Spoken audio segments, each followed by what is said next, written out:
are going to be talking about evaluating regression models. Now, why do we need evaluation matrix? Evaluation matrix, they help us to assess the performance of regression model. They tell us how well a model's prediction match is with respect to the actual values. Evaluation matrix for regression models can be divided into two main categories: performance matrix and goodness of fit matrix. In performance matrix, we have multiple performance matrix, but the top three are MSE, RMSE, MAE, and for goodness of fit matrix, we have two different matrix. First is R squared and the second one is adjusted R squared. What is MAE? MAE stands for mean absolute error.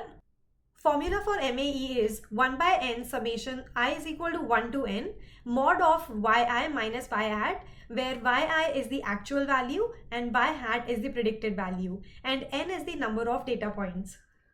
So we can say that mean absolute error is the measure of average absolute difference between the actual value and the predicted value. Now, the lower the MAE, the better our performance is. Talking about the advantages of using mean absolute error, it is robust to outliers as all the errors are treated equally. It is expressed in same units as the output. That's why it is easier to interpret. Disadvantages of MAE, it's not easily differentiable. That's one of the biggest disadvantage of MAE. Next we have MSE, which is mean squared error.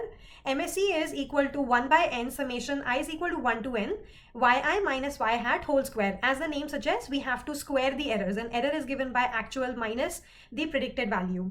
So we can say that MSE is the measure of squared difference between the actual and the predicted value.